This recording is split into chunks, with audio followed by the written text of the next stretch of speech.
G'day mates, it's Busta here. So before the video begins, I just wanted to let you all know that I'm going to return to the long form content again. This means I'll be posting 1 or 2 longer videos a week with a compilation of true scary stories being featured. The reason for this is that, through my assessments, I've found that the longer you guys watch, the better the channel does. Plus, regardless of YouTube's algorithm, I don't want to lose my roots. This channel was built because of what we have here, and I don't want to lose that, for anything, even if it means taking a hit from the algorithm. So, if you want to support this channel and if you want to help this channel grow, please be sure to watch this video all the way through and feel free to go and watch more of my videos straight after this one to help out if you wish. Also, I've decided that I'm going to take my series stories over to Twitch permanently to diversify a little. So if you would like to listen to the series stories, please open a tab in your window by right-clicking the link to my Twitch account in the description below and hit the follow button to be notified of when I'm live streaming and when new videos are out. It's completely free to follow and make an account too. I also will likely be doing a scary story night live stream there too, where I'll be listening to stories, talking and having a nice night with all of you guys once a week. And if this sounds like something you would enjoy, be sure to follow me on Twitch. And finally guys, I want to do more subscriber stories and less Reddit stories moving forward. So if you want the chance to have your story featured on the channel, please send it through to my email, which is also in the description below. Thank you guys so much for all of your support. I hope you enjoy the video, and without further ado, let's begin.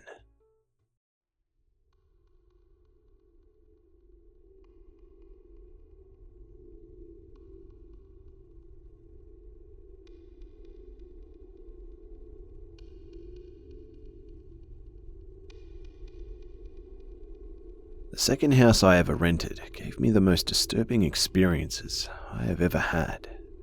I will post the main event here, but there were so many occurrences that I can't list all of them in one post. But they involve something or someone my friends nicknamed Ernest. The worst experience in that house was when me and my friend Lauren had been doing crafts with my daughter, who was 2 or 3 at the time.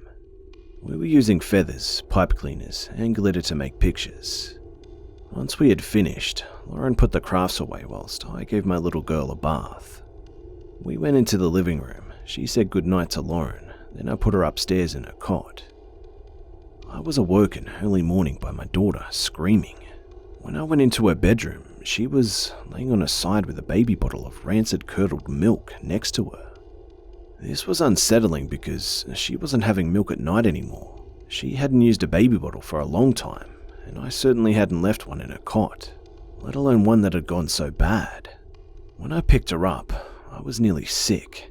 Her wrists had been tied up and bound with pipe cleaners. The pipe cleaners had been twisted and twisted so tight that I couldn't even unwrap them. They were that twisted and that tight that I had to get Lauren to use scissors and saw them off. Her little wrists were so red and there was slight bruising over the next few days. There was no way that she could have done that to herself. She was tied with both sides of her wrists flat together, like a prisoner.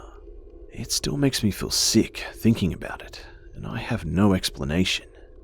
My daughter couldn't tell me how her wrists were tied up, and I still don't understand where the rancid milk came from.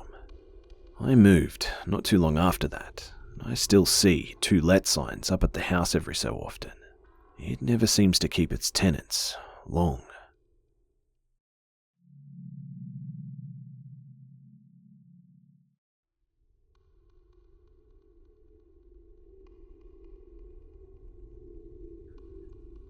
A family friend of mine went on a hiking or camping trip on the Appalachian Trail.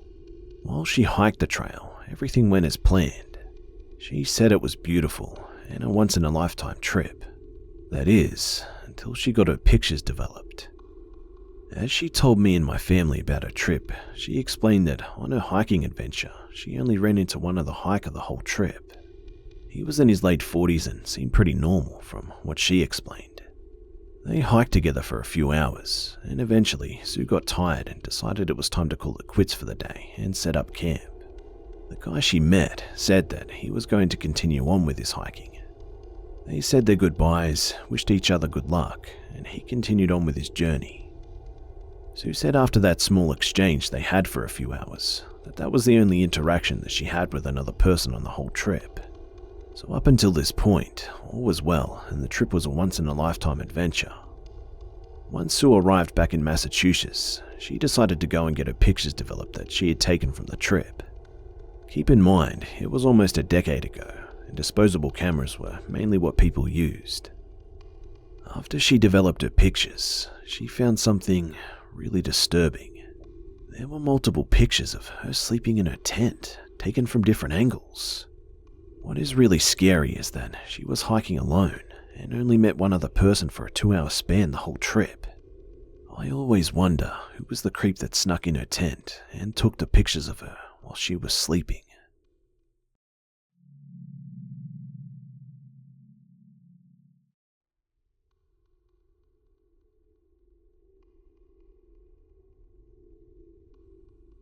Every year, around the end of June or July, my family and I head on a 3 to 4 day vacation to Gettysburg, Pennsylvania. With it only being about a 3-hour drive, it's not too far, and it's a good getaway for a few days. My grandfather and I love the historical aspect of Gettysburg, but I'm also very fascinated in the paranormal side. My grandfather believes in spirits, not ghosts, and he makes that clear, being very religious. About our second night there, I talked him into driving us to Sachs Bridge, which is only about a 4-mile drive outside of town. He loves his cigars and also enjoys smoking one with me every year, so we decided to sit and enjoy the peace and quiet and light our cigars. It took us about an hour or so to smoke a whole cigar. Afterwards I asked if he would stick around and see if we could see or hear anything, being that the bridges are claimed to be haunted.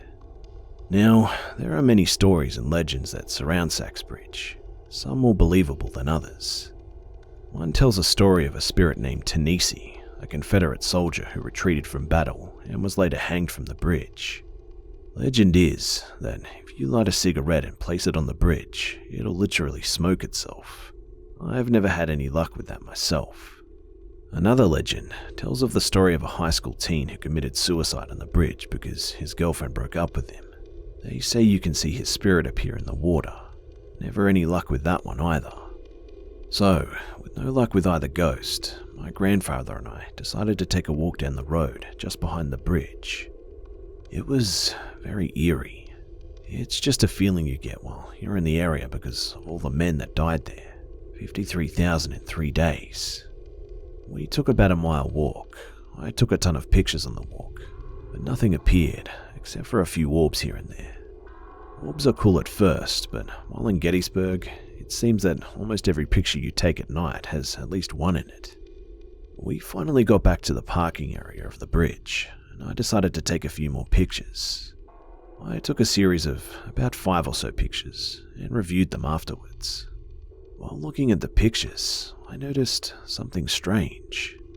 I captured what seemed to be a face in the back seat of a parked car.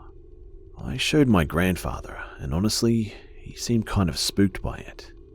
We waited around for about 10 minutes, and finally, the owners of the car came back. I stopped them to show them what I captured. They were also out ghost hunting. "Holy shit," the man said. "Honey, you've got to see this." His wife came over, and I also showed her. Even though they were also out there looking for spirits, she seemed pretty spooked and shook up over the whole picture. She literally told her husband she'd rather walk back to the hotel tonight because she was afraid to ride in the car. The really creepy thing is that the eyes in the photo seem to be staring back at me, and that's the thing that really creeps me out about it. Something that you can't see can be staring back at you at any moment, and you have no idea.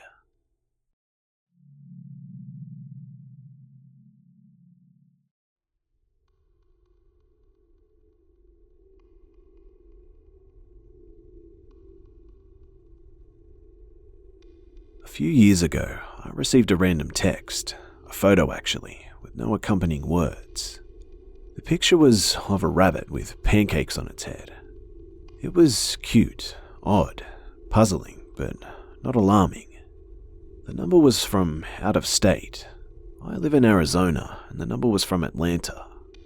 I didn't know anyone from Atlanta, but I strangely knew the area code because it's 404, like the not found error on the internet.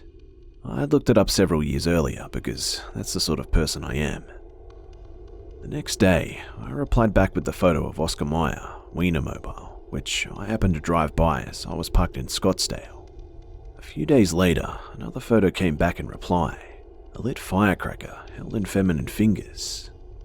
I waited a few days before sending a long exposure photo I'd taken of a friend who was in silhouette, waving a sparkler in a spiral.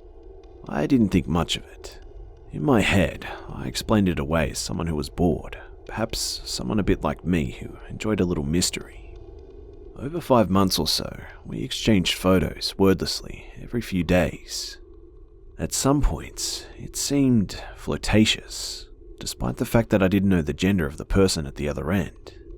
I sent a photo of a bag of generic Fruity Pebbles, and received back a photo of a gallon of 2% milk. I received a picture of Lego, minifig, and replied with an empty 48 by 48 plate. But one day, I received a photo of a road sign. It read, "Now leaving Georgia." It was followed shortly by "Entering Alabama." I replied almost immediately with the city limits sign for where I live, as I was almost right by it when the Alabama picture came through. You may be ahead of me at this point. Now leaving Alabama was blurry, and now entering Mississippi was worse. Now leaving Mississippi never came, but now entering Louisiana came faster than I thought possible. Texas came half a day later. It was more than a day later when I got New Mexico, and then Arizona. Okay, could be passing through, but then my city limits sign. It was very much recognizably the same sign, though a different time of the day. I had stopped replying after my photo of the city limits sign, and I never got another photo. I changed jobs soon after that, and my cell phone was owned by my employer. I didn't ask if I could keep the number.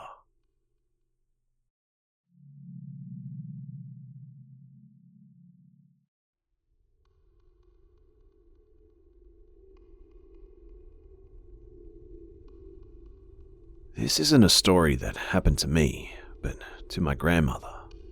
For decades, the Santa Cruz Mountains in Northern California have been rumored to attract paranormal visitors and hold mysterious energies, etc. You know the type of place. The range is pretty large and there are tiny towns and hotels scattered throughout it. My mother and I used to live in the city of Santa Cruz, so we weren't very close to them, but we could drive up on occasion to enjoy the peaceful scenery. Although the whole area is really beautiful, there's an odd distinction between where locals go and tourists.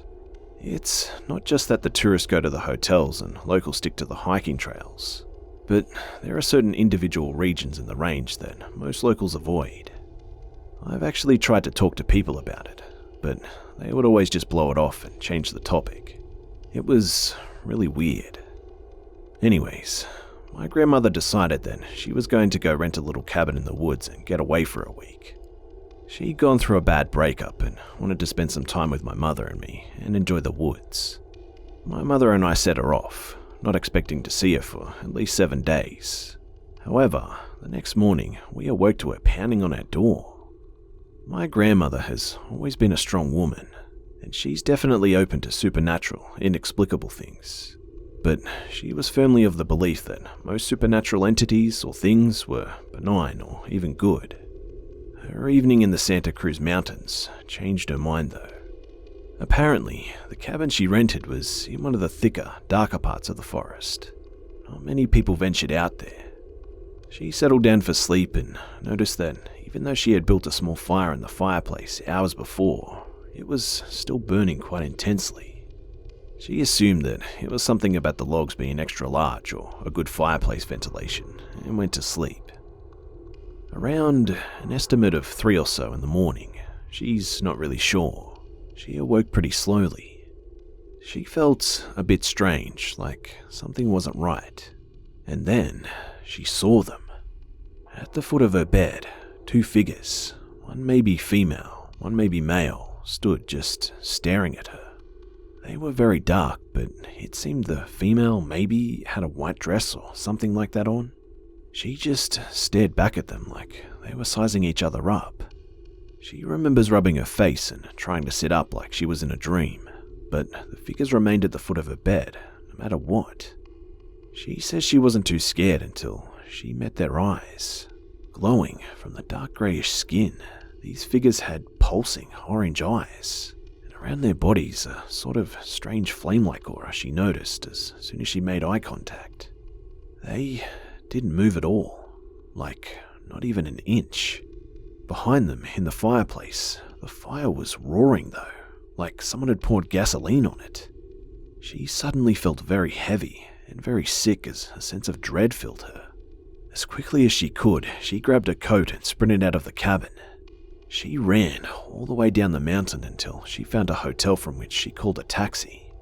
She never went back there again. There is definitely some weird stuff that goes on in those mountains. My parents once stumbled upon a group performing what looked like a dark ritual, with people dancing in grey hoods around an inverted cross set on a fire for one. And they found slaughtered animals with ornate markings carved into their bodies on certain trails. Does anyone have similar experiences, or has anyone found anything bizarre in the Santa Cruz mountains before? I'm curious to investigate, but not sure if I want to go there alone now.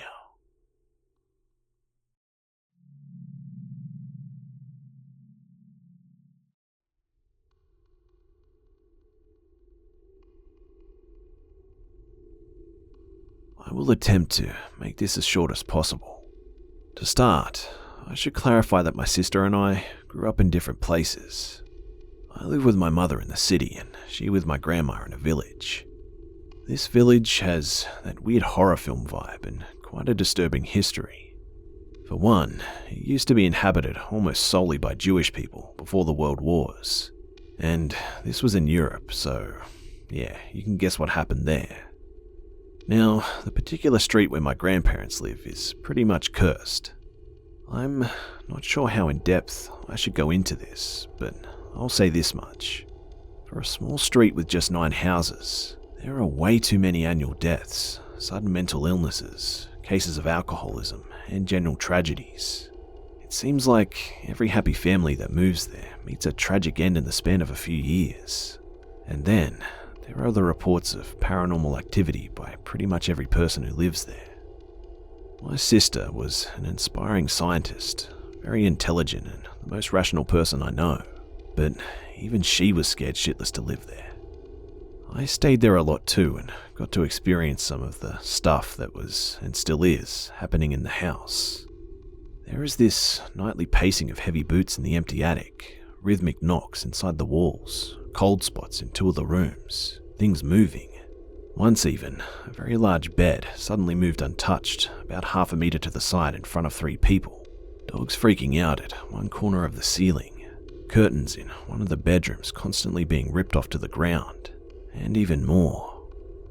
Oddly enough, the inhabitants of the other homes tell very similar stories. One of the most disturbing things happened when I was a kid. My sister and we were settled in for sleep in different rooms, her at the back of the house and me at the front, and I suddenly heard her name being called from the kitchen.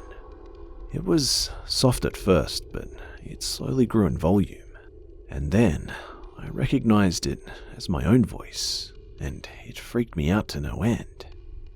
I remember hiding under the covers and sobbing. My sister ignored it for 10 or so minutes, but when it literally became yelling, she ran to the kitchen, ready to beat my ass, but obviously nobody was there. The second she entered my room, yelling, the curtains, again, ripped off and dropped to the ground a good distance from the window. Needless to say, the window was tightly shut and we couldn't find anything that could have caused it. When I was a teen, a friend who lived on that street and I held several seances, both in mine and her houses, where we talked to spirits through this modified Ouija thing popular in our country. I don't know how legit these things are, probably not very, and how much of the conversations were just our subconsciouses moving the pointer, but it left us really spooked for a long while after.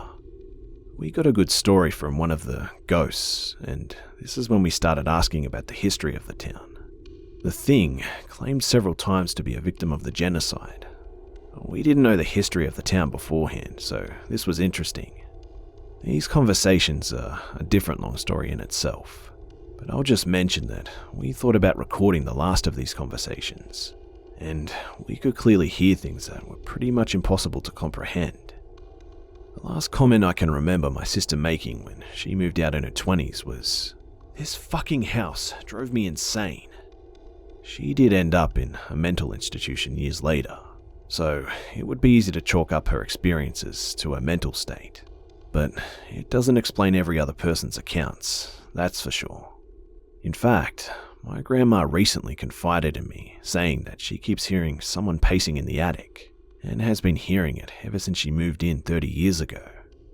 Please also note that neither my sister or I ever told her about the steps. I am an adult now, and rarely ever spend time in that town anymore. But what my grandma said made me wonder again.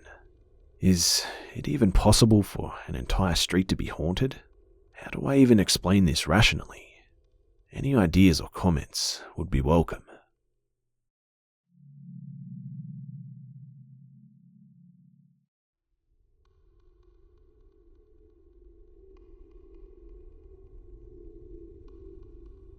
This happened in 1985 when I was 17 years old. I was the youngest of my graduating class, and all summer I'd been looking at colleges across the region. This is long enough ago that there wasn't any internet, and if you wanted to go to college out of state and you didn't have tons of money or connections, you would actually have to take a trip. I was born in Seattle, but at this time my family had been living in Mount Shasta, which is a small town in Northern California. I was unable to attend college on time with the rest of my friends because I ended up having to stay home and take care of my mother. She ended up being diagnosed with cancer at the end, up summer, and my dad had to continue working 10-hour days in order to pay the bills. So I took care of my mum for a year while Dad worked. Luckily, my mum didn't have to suffer for long. The cancer had progressed so far by the time that they caught it that she passed in the fall. After my mother passed away, my dad made sure I started college as soon as possible. I knew I wanted to go to school in Seattle because the big city life was calling me. Dad basically handed me $500 and the key to his old 1982 Chevrolet pickup and told me to go, and that when I got there, he'd send me some money to get an apartment so I could make my way in the city before school started. He didn't want any obstacles in the way when it came to my schooling. He felt guilty for having to keep me home while Mum was dying. Not that I would have chosen to be anywhere else anyway, but he was still feeling guilty. So in the middle of the fall, I ended up driving my dad's truck north to Seattle. The trip is basically a straight shot from Mount Shasta to Seattle on Interstate 5. It should have been easy, but about halfway through Oregon, the pickup broke down. A coolant hose sprung a leak and I was unable to repair it on the side of the road. Yes, back then girls from small towns knew about cars. So I ended up walking on the side of the interstate northward in the direction of the next town. I had just passed a small town named Greene a while back, and the map said I was just south of a medium-sized town named Roseburg. I couldn't be sure how far away from Roseburg I was, but walking wasn't a problem for me, and Roseburg would be much more likely to have a repair shop. So, even if it might be further away, it was totally worth the attempt. It was cold that evening, and the wind chill was cutting through my coat and causing me to hate life. I decided it would be best to hitch a ride to Roseburg since it was getting dark quickly. I thought I looked pretty hot back then, but even still, no one stopped to give me a lift. I kept walking north and putting my thumb up every time a car came up behind me. It was hours later when one finally stopped. It was a big red 18-wheeler that had no trailer attached. It pulled up in front of me and off to the side of the road and honked its horn. I ran up to the truck, thankful that I could finally get out of the wind. As I opened the passenger side door of the truck, I saw a very friendly-looking man at the wheel. He smiled and said, "Come on up inside," as I climbed into the passenger seat. He told me his name was Rick, and I introduced myself in turn. He asked me where I was headed, and I told him I needed to get to Roseburg to get a tow truck to pick up my vehicle I left a few miles back. He told me that he'd been to Roseburg many times on his routes and that there wasn't a repair shop or a tow truck company open this late at night. He told me he would let me out at a motel so I could sleep the night and then get the tow truck to pick my vehicle up the next morning. I thanked him for his considerate nature. He really did seem kind and thoughtful. We weren't far from Roseburg according to him, which made sense because we could just now begin seeing the signs of civilization amongst the trees on the side of the interstate. We made small talk while he drove the rest of the way. We discussed the cold weather, current events, and even some sports. Somewhere in the conversation, he told me that I was very pretty. It caught me off guard, but he didn't say it in a creepy manner, so I merely thanked him and continued talking about sports. He didn't say anything after that, just kind of let me talk. You know that feeling you get when you realize that you've been chatting on and on about something and the other person hasn't said a word for a few minutes? Well, I got that feeling because he hadn't said a word since he told me I was pretty. I stopped and apologized for being so chatty and talking his ear off. He looked at me and smiled and said that it was alright. He likes to hear my pretty voice. That time, he did say it in a creepy way, but sometimes that happens. I doubted he meant to do that. I kept quiet in the hopes that he'd start talking and we'd discuss something else. Instead, we didn't say a word. He watched the road and I just sat there. In a minute, I began looking around the cab and I ended up looking in the back of the cab behind me, and what I saw puzzled me.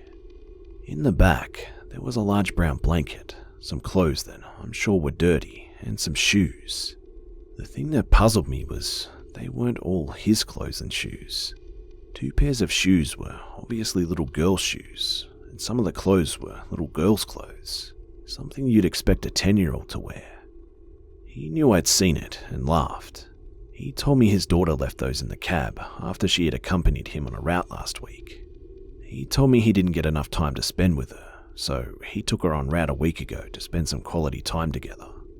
I said that was nice of him and asked how old she was. He paused for a second and then told me that she was 13. That made me suspicious because not only did he hesitate before answering, but I've worked in a shoe store before, and I know that those shoes must belong to a much younger girl, both because of the size and the style. It also didn't seem like the kind of clothes or shoes that you'd have a little girl bring on a trip like this. It was weird, but not totally scary. Also, having worked at a shoe store before, I was almost positive that those shoes were 2 different sizes. I told him the shoes were cute and leaned back and grabbed one of them and proved to myself that they had been different sizes. And no way does a girl wear 2 totally different sizes. Still, at this point, I wasn't really scared. I just thought that he wasn't being totally honest and that it's his business, so I didn't really mind it. It's just a weird thing to be dishonest about, even to a stranger. I put the shoe back and when I turned around, I saw the look on his face. He seemed half worried and half angry. I immediately apologized for touching his things and he said it was okay, although it didn't look okay. By then, we were just entering Roseburg. We kept driving through the town and he told me he knew a good motel on the far end of town and he'd let me off there. He asked me what I'd brought with me in my backpack. It seemed like an innocent question, but it came off like he was interested in what I had on me, not simply whether I'd brought any clothes or a toothbrush. I told him I had enough, but I didn't tell him anything specific about the contents of my backpack. I didn't have a weapon of any type, just some socks, makeup, and my purse. We ended up passing a repair shop on the side of the road, and he pointed it out to me and told me that that's the place that I should go tomorrow morning to get a tow truck. It felt kind of strange to me because he didn't tell me it was coming up, he just pointed it out. I said I had missed it and asked what the name of the shop was. He responded by just telling me that it was straight south of the interstate and I can't miss it, as if he didn't remember the name. At this point, I began to get a little bit worried. I didn't feel threatened by Rick, but he didn't seem to be legit. As we kept driving, I noticed that we were now coming to the far north end of Roseburg and that soon we'd be leaving the town behind. I asked him where the motel is and he told me it was just north of town. I told him that was a little far from the repair shop for me and asked if there was any place closer for me to stay. He didn't answer. Now, I'm a little bit worried about Rick's intentions for me. I got my backpack and put it in my lap. He looked over and saw it and asked if I was okay. I looked over and smiled at him and told him that I was okay, just cold. You know those signs on the highway that tell you how far off the next rest stop, gas station or motel is? Well, they had those back then too, but usually only on the outskirts of town.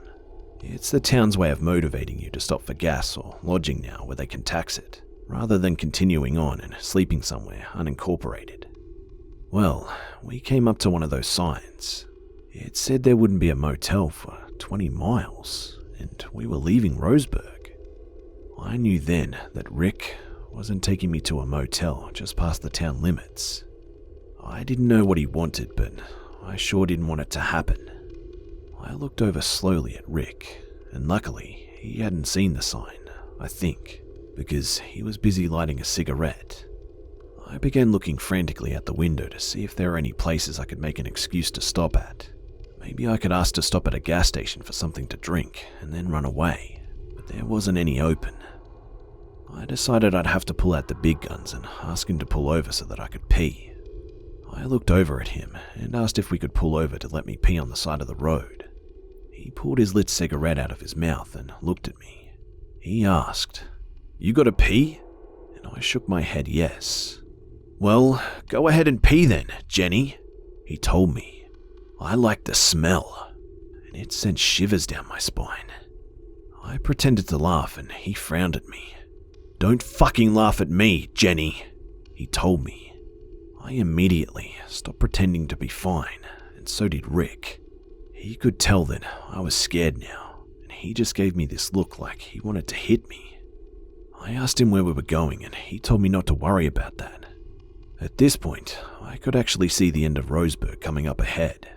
There were no more lights after that, just woods. Immediately, I heard my dad's voice in my head telling me to run, not to worry about getting hurt, just run. I opened the door and tried to jump out. The truck must have been moving at 30 to 40 miles per hour, and as I moved towards the open door, Rick grabbed my backpack. He had been trying to grab me, but I was pressed up against the far end of the cab. I heard my dad's voice again telling me to run, and I tried to pull my backpack away from Rick, but his grip was way too strong.